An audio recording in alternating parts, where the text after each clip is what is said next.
Cornucopias is a cutting-edge open-world MMO set in a world where humanity has ascended from the Earth's surface and created a breathtaking new world in the sky. This fantastical realm is a system of floating islands carved from the land we once called home, now encased in radically advanced dome-shaped structures suspended high above the clouds. Each one is a futuristic marvel with its own unique environment, identity, and thriving communities. It is within these domes the epic journey begins. Here, players take control of their own personal avatar, which gives them the freedom to choose their destiny. Be immersed in vast landscapes, explore vibrant settlements, and engage in a myriad of activities such as crafting, commerce, combat, racing, and more. Welcome to a world where the sky is no longer the limit.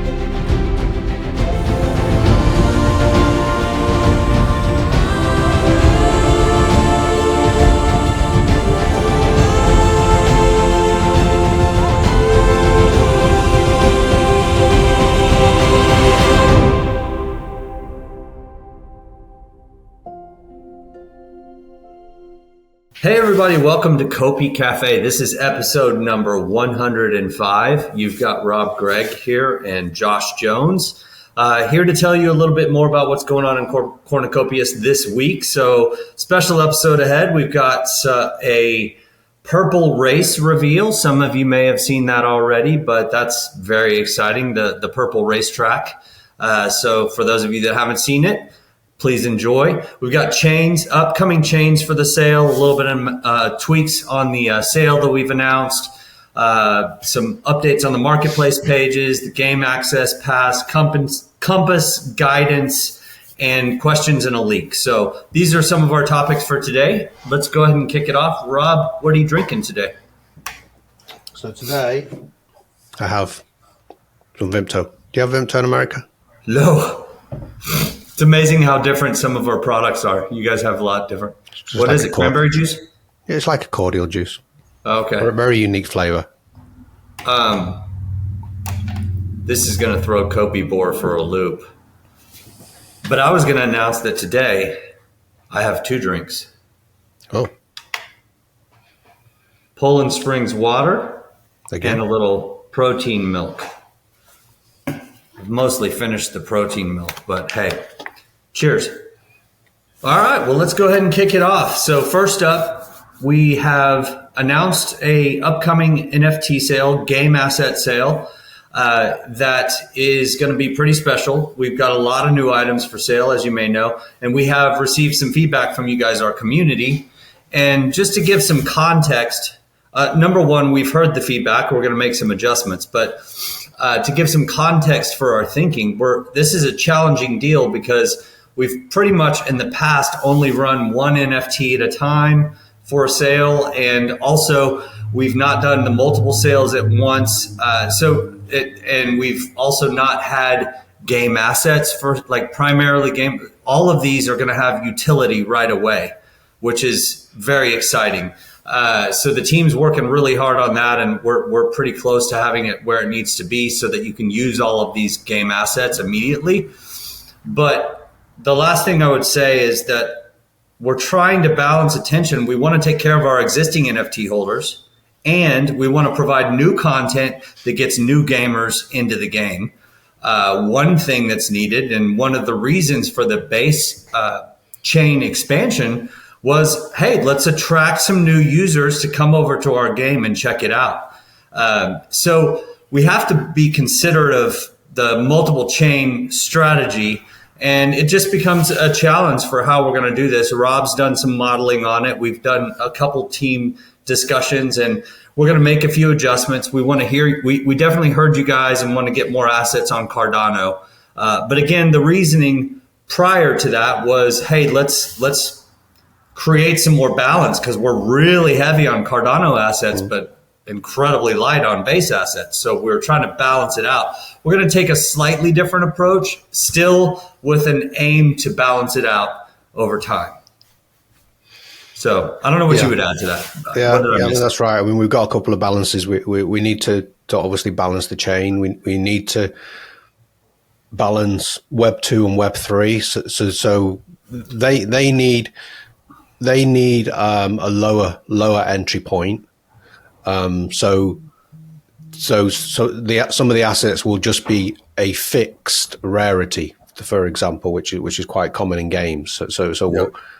But we'll still have the vehicles that will have multiple rarities, and so it's just it's a bit of an experiment. We'll start to do items on both chains. We can buy exactly the same item on both chains, and we'll see that on the upcoming one, and we'll have some that are exclusive, and we will just tinker with it and see what. See what the best is, but the some of the items will be for sale, and then we'll remove them, and then they'll come back later on, and so yeah, we'll do a number of experiments, but at the same time, we're really conscious of our existing NFT holders, so we don't want to affect them at all, but we do want ongoing sales. So we'll see how it goes. Completely agree. Okay, so next up is the marketplace pages. We've shown a leak of those, I believe, but those are coming along quite nicely. And the point of that is to have on our main page a marketplace that shows you what you can get and entices you to go over to the subdomain, which is our current place to buy those NFTs. So I think that's coming along really well, and it's going to look very attractive and appealing, and that's good. It's going to give us more of that presence that we're looking for with completion, where, oh wow, this is a game that's live, that has a full store of assets. That is the goal, is to get to a place where we have always got some assets for sale for you guys, and we'll get there, but we have to approach that with the mindset that Rob was just talking about, where the balance, where we're trying to take care of existing holders and also at the same time offer new content with different kinds of utility. So all right, the game access pass is next up. So I don't think we're going to call it that, but that's what I'm calling it for right now, just so we can get the announcement done.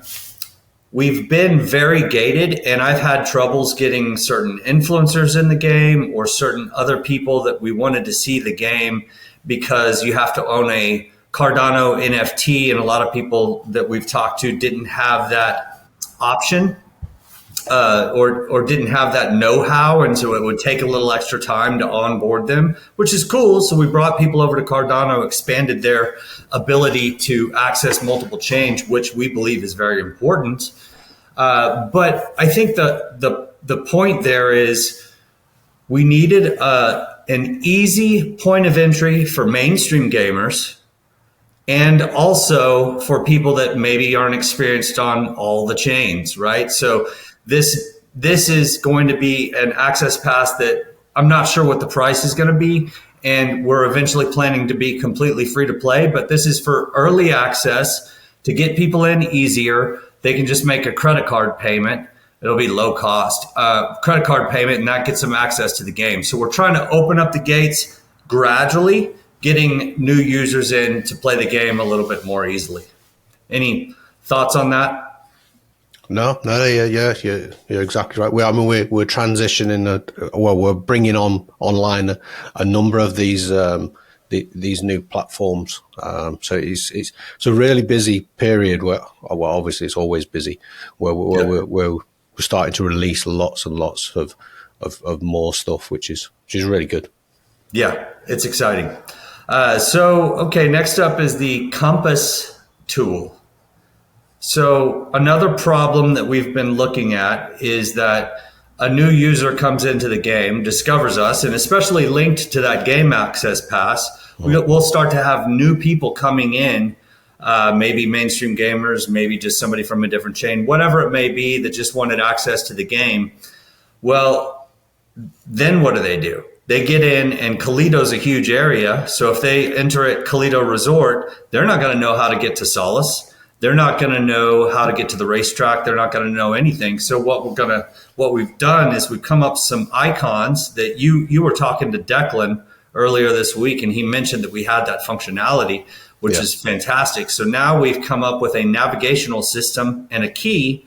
The key would be like little icons it would indicate the little icons that you'll see on your compass, and then it'll say what those icons represent. So one of them would be Toledo Raceway, how to get to the races.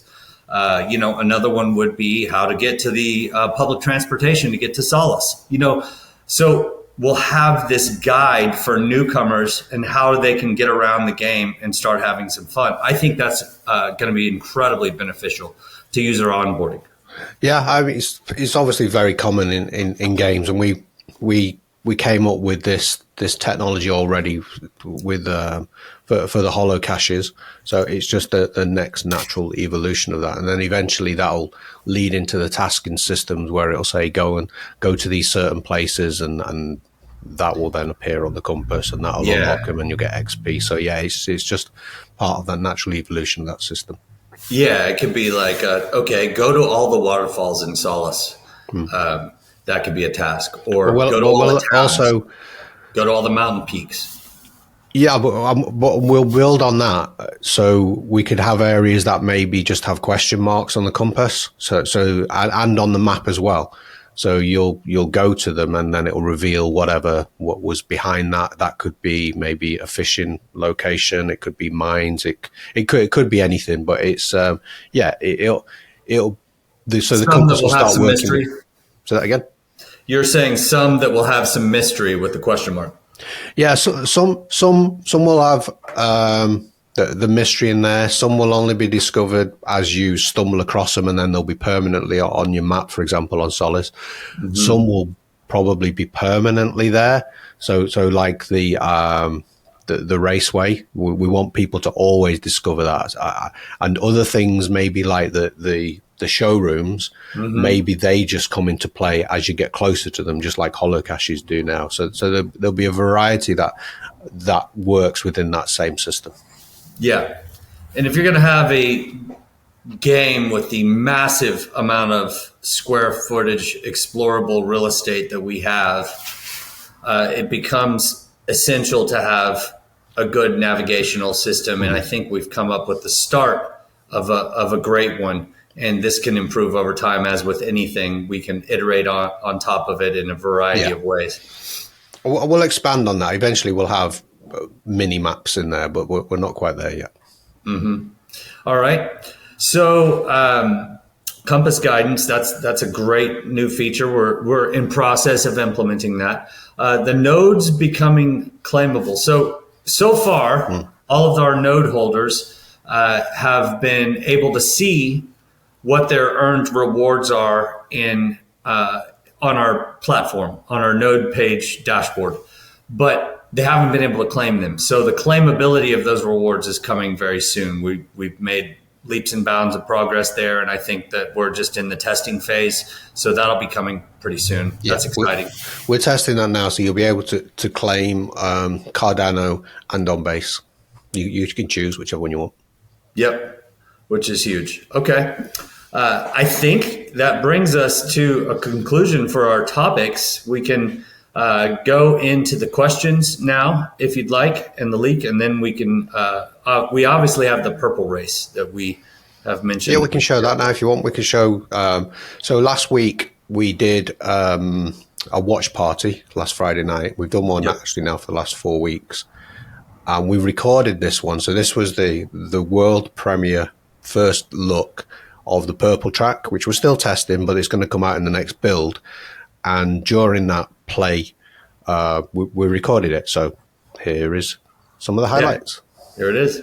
I think everyone remember, not only are we pre-alpha, you are now seeing a dev build, and everybody's all over the place. I think this is actually in Sweden. Is the dev server? I could be right. I could be wrong. But here we go. I'm here. Scruffy. Oh, Keffers is here as well. Mr. Pinky. And it. A Y at the end of his name. Well, hello there. That's all that. We got some. Man, we have a few racers. Oh boy! All these QA guys that have been testing the purple track daily. This is not acceptable. They're all dressed as ladies. I got news. My money's on Kev. Are we joining now? Do it.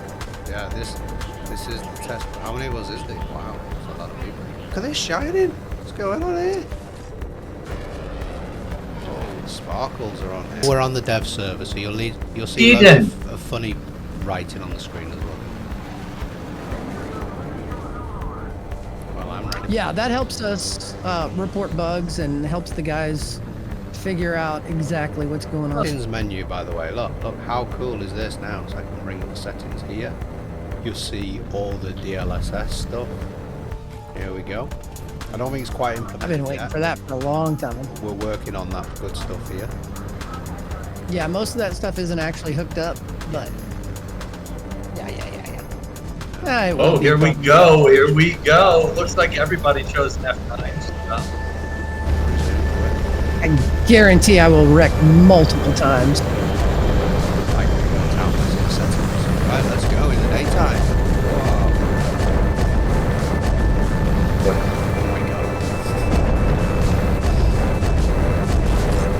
Oh boy.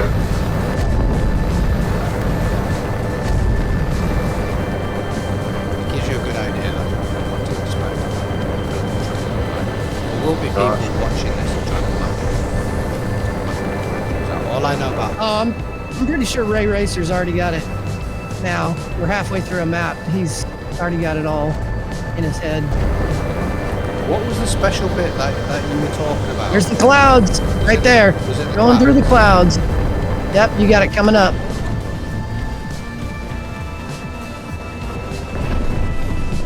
I just think that's so cool.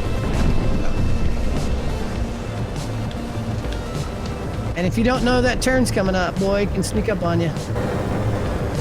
It's spot on. This definitely very familiar. Looks like, you know, the yellow track. But like you say, it's way harder. It's funky up there at the top of that hill. It gets wicked. Yeah, Kef's gonna lap us. How many laps has he done?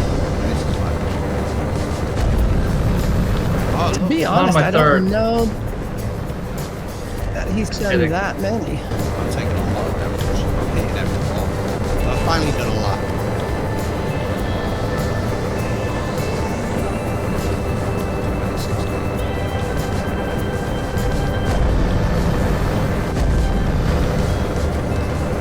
Yeah, I'm terrible with the F9R, and I'm terrible on this track. Yeah. And you combine them both, and boy.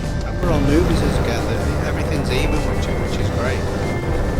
It really is. Again, it's hard to think about like where you need to boost and where you need to brake and where you need to strafe. You get going and yeah.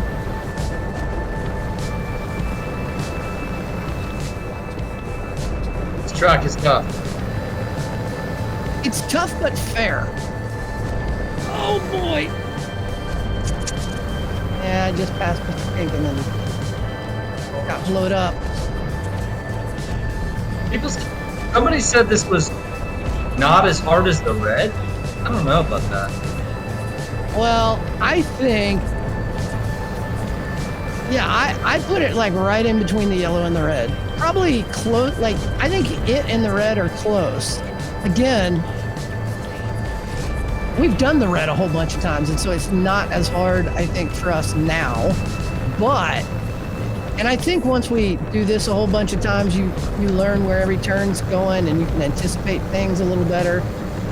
I think it'll be... I think it's easier than the red. I think it'll end up in the middle. It's just that section in the red going... I can't get my head around it. I know a lot of the more experienced racers have. This, I mean, at least I crash and I can continue. So I do see this does feel like a medium step. I mean, I think I'm setting records here for the number of explosions. There should definitely be points for that. Absolutely. If you guys are waiting for me to finish, it's going to be another hour or so.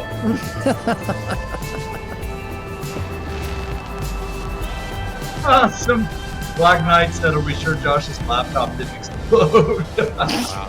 Look at that time from Mr. Pink, and I know his graphics card is a 1080 Ti. Impressive.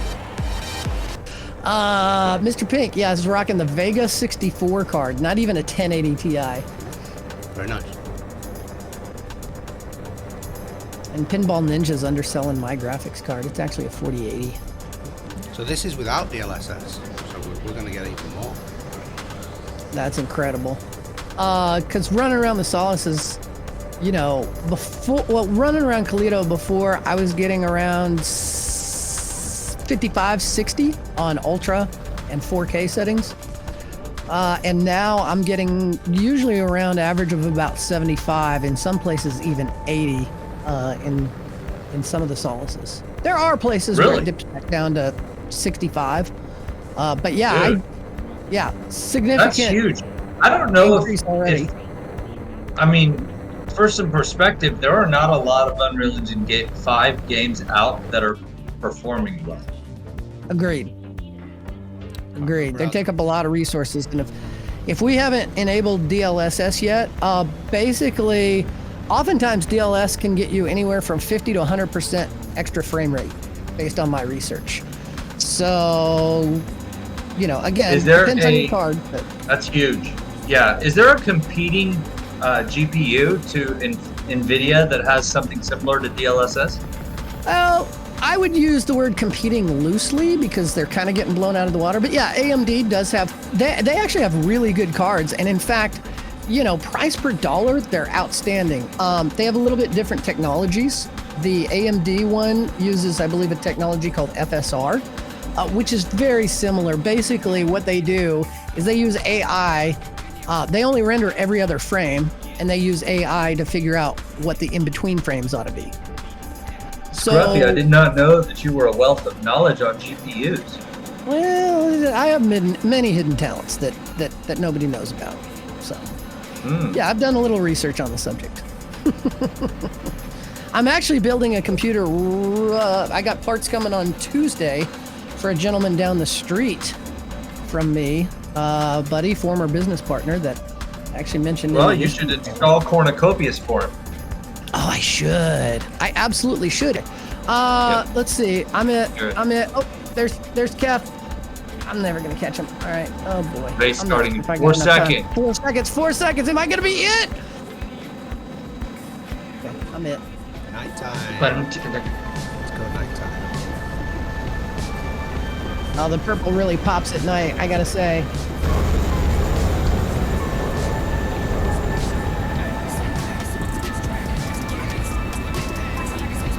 I chose a bonanza. Oh, bold choice. I can see people exploding in front of me. All I see are... I was just about to say, all I can see is people blowing up in front of me. This is quite good though, it's not going too fast, so I've not hit a wall yet. I mean, I just hit a wall though. Like I said, some of these slower might be better.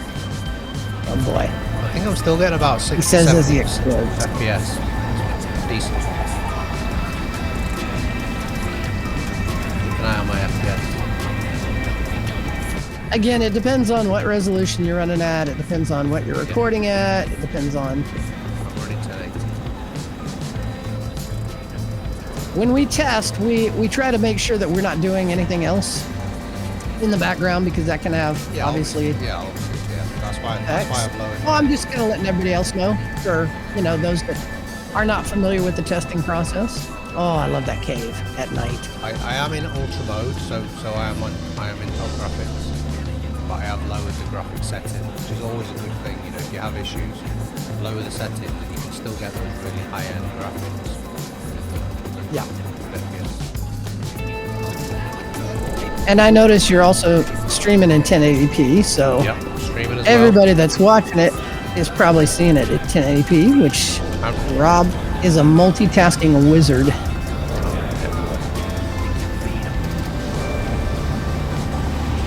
I do a lot without pressure. I've been trying to do that. That's a great idea. I should try that all the time. I think that could be the secret, you know, although I might not have the fastest vehicle.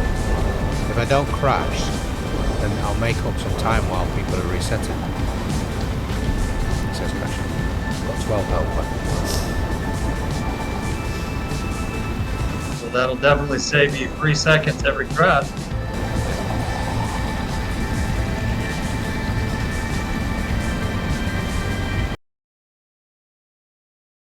Is actually in a different part of the Toledo map as well.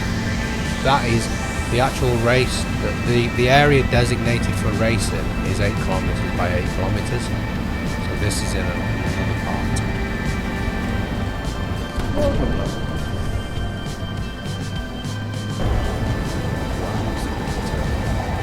Oh, the waterfall at night looks amazing. Down the caves. Home stretch, and there we go. Easy.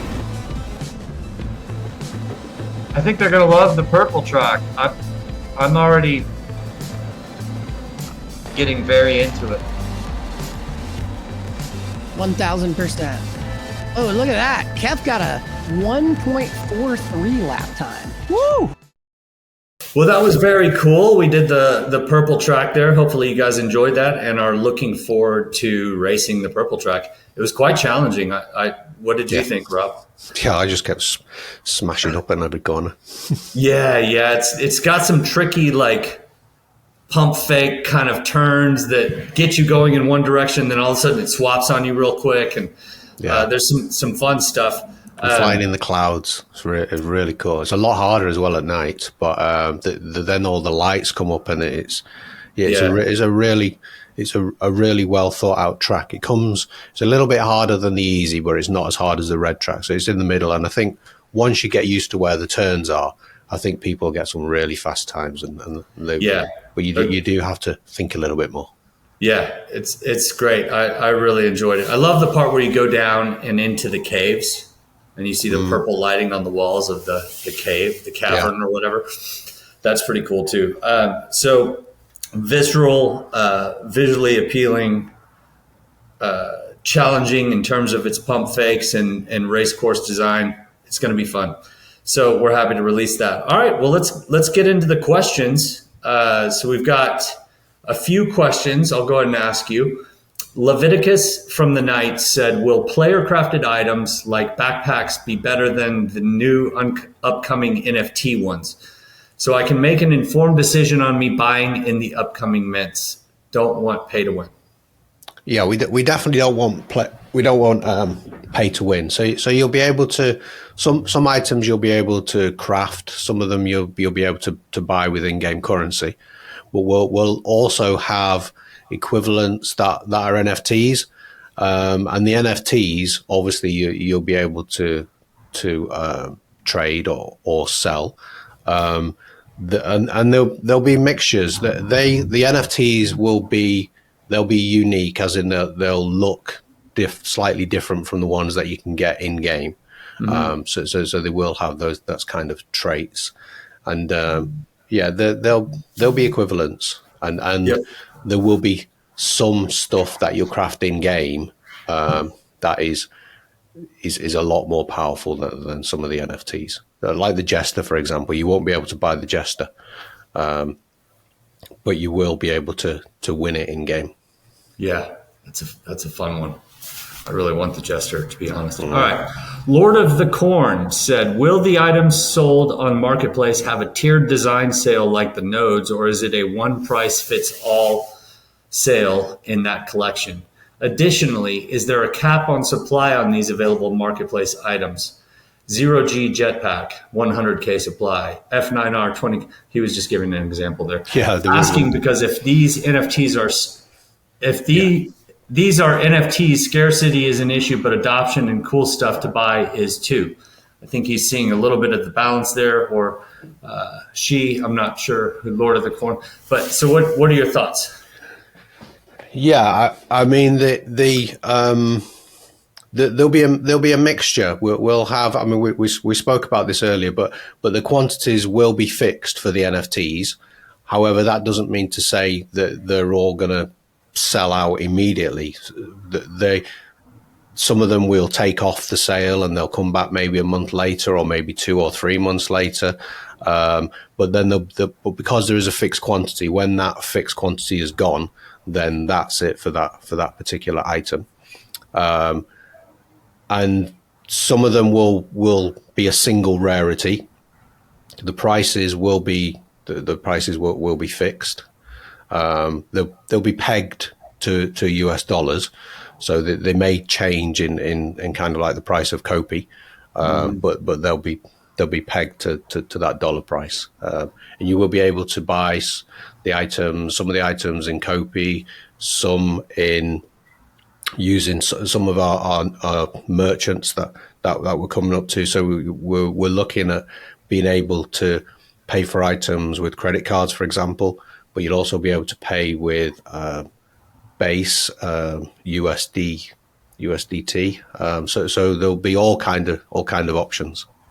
Yep. Okay. Very good. So Zorro 1966 of the Knights said, for the upcoming mints on base, is it possible that you can mint with Copi, Binance Chain, or Cardano, or USDC on the Binance Chain and get the NFT on the base chain address you have to provide? I do not believe that is possible, but go ahead. No, the ones the ones that are available with Copi, that'll be base Copi, and USDT will be on base as well. So you won't be able to pay with ADA, for example, for base. We will stick to the currency of the chains. And yeah, let's say you have Copi on Cardano and you've got Copi on base. Well, for a base item that is being sold in Copi, you would use base Copi. For a Cardano item that has been sold in Copi, then you would use Cardano Copi. So hopefully that gives a little bit more clarity. And because we'll have a lot of our items on both chains, exactly the same item for the same price, you can choose which chain you want to mint them on. And I want to say this just real quick, because I don't know that we've really discussed some of the responsibility that we feel as being pioneers in an industry that is so early, so ripe with scammers, such a crucial time for the development of a foundational base of people that really understand crypto.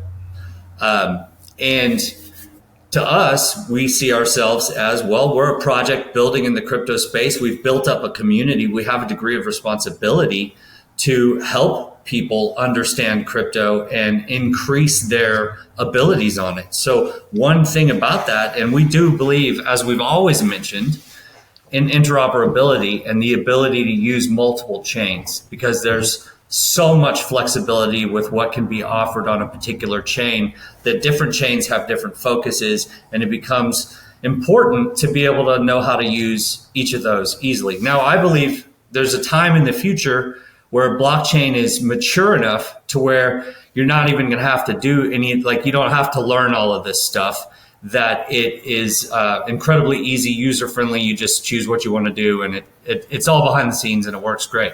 Yeah. But we're not there yet.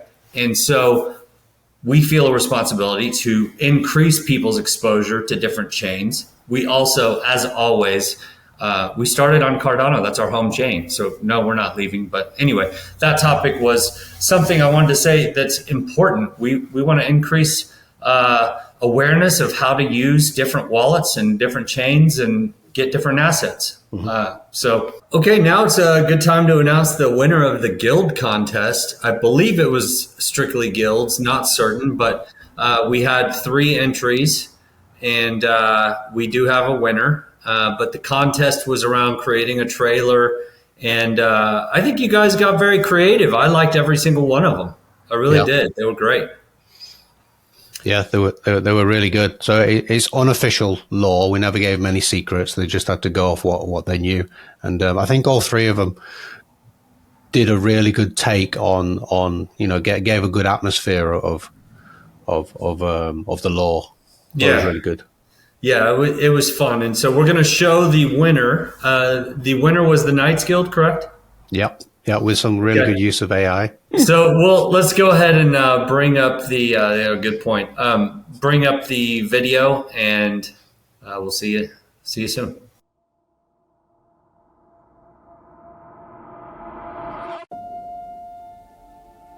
The Terra hate us because we are chosen. They'd rip the multiverse to shreds if it meant denying us our way of life. Behold this world the 12 architects created. It is our salvation. We owe them a debt that can never be paid. To flourish, you must contribute to your district. You must build, craft, and compete. Anything less than total commitment is blasphemy. Not everything is as it seems. Citizen bumping into a security bond is an offense. Want to see what it's like to live a day in the life as a lab rat? Of course you do.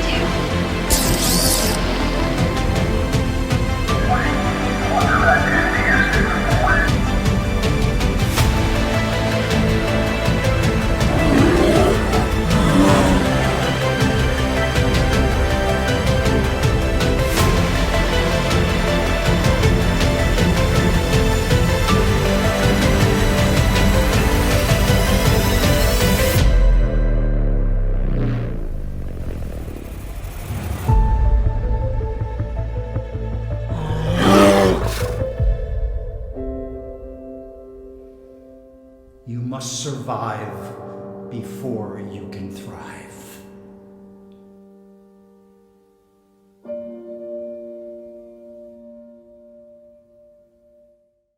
And now I guess we're up to our leak. Oh, let me find it. Ooh, There we go.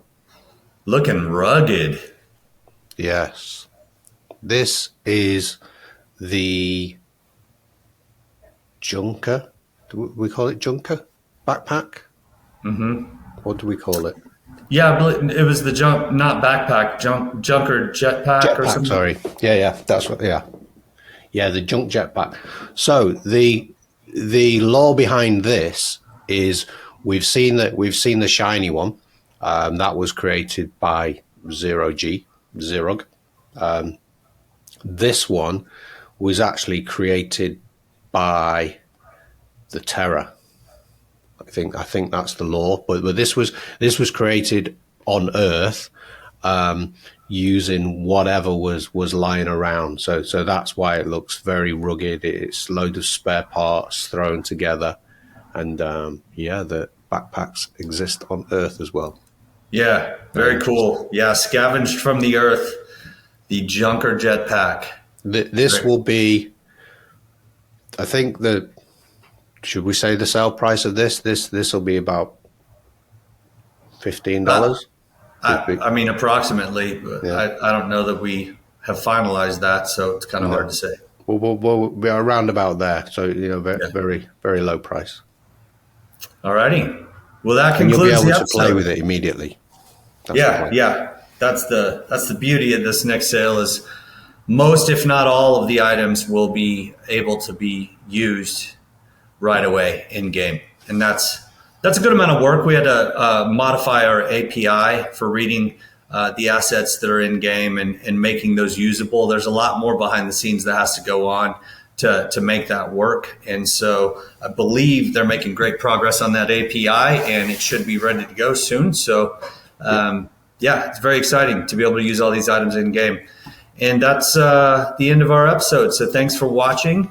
Copi Cafe number 105, and we'll see you next time. Bye-bye. Don't care what you say.